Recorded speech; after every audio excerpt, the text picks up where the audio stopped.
तो जय हिंद देवी लवर्स, क्या हाल है आपकी। उम्मीद है आप लोग अच्छे होंगे। दोस्तों, ये वीडियो मैं काफ़ी फ्रस्ट्रेशन में बना रहा हूँ। ओला इलेक्ट्रिक स्कूटर वालों की सर्विस से मैं काफ़ी ज़्यादा परेशान हो चुका हूँ। और ऐसी सर्विस देंगे वो तो गाड़ी कितने दिन में चला पाऊँगा मुझे नहीं पता। इसीलिए मैं आपसे आग्रह करूँगा, इस वीडियो को पूरा ध्यान से देखें और फिर फैसला लें कि आपको गाड़ी लेनी है कि नहीं। अब दोस्तों, इनकी सर्विस का तरीका समझिए। आप चाहे मल्टीपल कंप्लेंट्स इनकी ऐप से रेज़ कर दें, इनको कोई फ़र्क नहीं पड़ता। 1 महीना हो जाए, 2 महीना हो जाए, 15 दिन हो जाए, 10 दिन हो जाएं। ट्विटर पे जब आप इनको टैग करेंगे तब इनका कोई ना कोई रिप्रेजेंटेटिव आपको फ़ोन करेगा और पूछेगा आपकी क्या प्रॉब्लम है। उसके बाद आपको टेक्नीशियन का भी फ़ोन आएगा अपने नियरेस्ट सर्विस सेंटर से, और वो आपको कहेगा कि मेरा आप एक बात मान लीजिए, आप बस अपना ट्वीट डिलीट कर दीजिए। उसके बाद में मैं आपकी व्हीकल कल आके सर्विस कर दूंगा, परसों आके सर्विस कर दूंगा, या एक पर्टिकुलर डेट को आके सर्विस कर दूंगा। आप मेरी इतनी बात मान लीजिए। और उसके बाद होता क्या दोस्तों, वो डेट भी निकल जाती है, प्रॉब्लम वैसे की वैसी ही रहती है। उसके बाद आप इनको टैग करते रहिए, ये रिस्पॉन्स ट्विटर पे भी आपको नहीं देते। तो इसके अलावा बचा क्या है मेरे पास। अब मेरे पास सोशल मीडिया हैंडल ही है जिसमें मैं आपको इस पर्टिकुलर स्टेटस तक पहुंचने के लिए रोक सकता हूं। देखिए दोस्तों, मेरा तो पैसा बर्बाद हो चुका है और आपका पैसा मैं बर्बाद नहीं होने दूंगा फ़िलहाल। तो अब आप इस गाड़ी को अगर ख़रीदें तो ये बहुत ही सोच समझ के ख़रीदें कि आपकी गाड़ी में अगर कोई प्रॉब्लम आएगी तो ये इनके बस का नहीं है। गाड़ियाँ काफ़ी ज़्यादा बढ़ चुकी हैं और इसीलिए इनके सर्विस टेक्नीशियंस जो हैं वो विज़िट कर ही नहीं पाते हैं। जो होम सर्विस है वो तो काफ़ी ज़्यादा प्रॉब्लमेटिक चीज़ हो गई है। अगर आपकी सिटी में सर्विस सेंटर है तो भी आप मान के चलिए आपको दिक्कत ही होगी। कई बार रिप्रेजेंटेटिव आपसे गुस्से में बात करते हैं और कई बार आप अपना कूल भी या टेम्पर खो देते हैं। तो ये सब है किस वजह से, क्योंकि इनकी सर्विस क्वालिटी वर्स्ट हो चुकी है और ज़्यादा वर्स्ट होने वाली है, क्योंकि सर्विस में कोई इम्प्रूवमेंट हो नहीं रहा है और व्हीकल्स लगातार रोड पर बढ़ रही हैं। और इनकी इतनी बड़ी समस्या ये है कि टेक्नीशियन आपको जब फ़ोन कर भी देता है और आप उसे अगर वापस कॉल करते हैं तो उसका मन है वो आपका कॉल उठाए, नहीं उठाए। मैं आपको बताऊं, अगर आप मेरे टेक्नीशियन को आप ये बात मेरे से अगर आप जांच करवाएंगे ना तो उसके फ़ोन में कम से कम 20 से 30 मिस कॉल मेरी पड़ी होंगी। वो कोई रिस्पांस नहीं देता है। अगर वो फ़ोन उठाता भी तो कहता सर मैं कल आऊँगा, परसों आऊँगा, आप संडे तक वेट कर लीजिए, मैं आऊँगा। और यही कार्यक्रम चलता रहता है। मेरी टच स्क्रीन काम नहीं कर रही है पिछले 3-4 महीनों से और अभी तक मेरे टच स्क्रीन को रिप्लेस नहीं किया गया है। मल्टीपल टाइम्स मैंने इनके रिप्रेजेंटेटिव को भी बताया। और दोस्तों, जब भी बात होती है तो मुझसे कहते हैं आपके पास ओला प्लस प्लान नहीं है तो आप उसको ले लीजिए। अरे मैं क्यों ओला प्लस प्लान ले लूँ? मैं 3,000 रुपये तुमको और दूँ, टेक्नीशियन तुम्हारा फिर भी नहीं आना।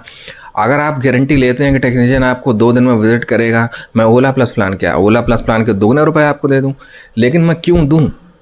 और जो भी ओला प्लस प्लान लिए बैठे हैं दोस्तों, क्या आपको वो प्लान जस्टिफाइड लगता है इनकी सर्विस के लिए? कमेंट ज़रूर लिखिएगा। इनके कानों तक ये बात नहीं पहुंचेगी जब तक, तब तक ये यही करते रहेंगे। कमेंट कीजिए कि आपको ओला प्लस प्लान लेने के बाद, केयर प्लस प्लान लेने के बाद भी प्रॉपर सर्विस मिलती है, मिल रही है या मिलेगी, कोई गारंटी नहीं है। इसलिए मैं आपसे आग्रह करूँगा, इनकी गाड़ी सोच समझ के ख़रीदें। आपका 1.5 लाख रुपया बहुत ही अच्छी तरीके से कमाया हुआ होगा, मेहनत से कमाया गया होगा, वो आपका पैसा वेस्ट जाएगा। कोई बड़ी कंपनी की गाड़ी खरीद लीजिएगा। अगर आपको ईवी लेनी है, टीवीएस पे चले जाइएगा, बजाज पे चले जाइएगा, इनके ऊपर अब बताइए। हाईली फ्रस्ट्रेटेड, मेरा भी 1.5 लाख रुपए लगा है, ऊपर से उन्होंने चार्जर के पैसे हस्बैंड वालों को रिफ़ंड नहीं किए तो मेरे 9,000 रुपये भी मारे गए। इसके बाद उन्होंने मेरी बैटरी के नाम पे 15,000 रुपये की सब्सिडी तो खुद ही खा गए ये लोग। अगर इन लोगों ने दोस्तों लॉक्ड वाली S1 मुझे दी थी तो उस पर डिपेंड करता था कि आपने जो 15,000 रुपये 1 किलोवाट की सब्सिडी खाए हैं तो कम से कम चार्जर का ही पैसा हम लोगों को रिफ़ंड कर देते हैं। उन लोगों ने वो भी नहीं किया। और तो और दोस्तों, एक्सपीरियंस सेंटर पे एक्सपीरियंस सेंटर खोल रहे हैं। मेरी सिटी में भी एक्सपीरियंस सेंटर है, गाड़ियाँ बेचेंगे और एक्सपीरियंस सेंटर को सर्विस सेंटर कंप्लेंट मतलब में कन्वर्ट करने में इनकी दम निकलती है। जहाँ जहाँ आपने एक्सपीरियंस सेंटर खोले वहाँ पे एक सर्विस सेंटर के लिए 1 बंदा 2 बंदे बैठा दो, प्रॉब्लम ही दूर हो जाएगी। एक्सपीरियंस सेंटर का उद्घाटन होगा, 500 स्टोर खोल लिए मैंने, 3,000 स्टोर खोल लिए, लेकिन एक्सपीरियंस सेंटर को सर्विस सेंटर बनाएंगे नहीं। पब्लिक गाड़ी खरीदने के बाद जाएगी कहाँ? वो फ़ोन करती रहती है, ट्विटर पर टैग करती रहती है। मुझे लोग मिलते हैं तो मुझे भी लोग अब डांटने लगे हैं कि तुम ऐसी चीज़ लेते हो, मुझे भी तुमने चूना लगवा दिया। फ़र्क नहीं पड़ता। अगर 1.5 लाख रुपए मेरे चले भी गए तो मैं कोई फ़र्क नहीं पड़ता। मैं तो जॉब करता हूँ, बियर कर लूँगा। लेकिन कैसे कैसे लोग होते हैं, वो कोई EMI पे खरीदता है, कोई किसी को उधार लेके खरीदता है। इन सालों को उसका कोई लेना देना नहीं है और बहुत ही बुरी स्थिति हो चुकी है। और आप गाड़ी इनकी ख़रीदें तो इनसे पूछ के ख़रीदें।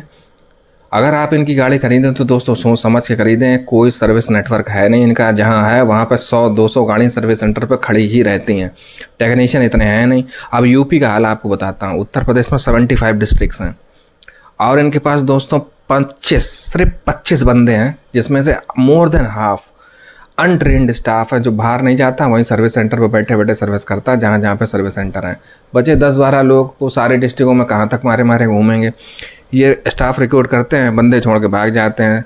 आप खुद ही सोचिए कि या तो इनके मैनेजमेंट में कुछ कमी है, या ये सैलरी नहीं देते हैं, या ये जो वर्कलोड है उसको प्रॉपरली डिस्ट्रीब्यूट नहीं कर पाते हैं, इतना इनके पास स्टाफ ही नहीं है। तो आप ये सब चीज़ें आपके दिमाग में होनी चाहिए। और फिलहाल मैं आपसे यही आग्रह करूँगा, इनकी गाड़ी खरीदने से पहले मैं आपको एक चेतावनी दे रहा हूँ कि आप इनकी गाड़ी खरीदेंगे तो इसके बाद आपका बहुत बुरा हाल होने वाला है। जय हिंद ईवी लवर्स।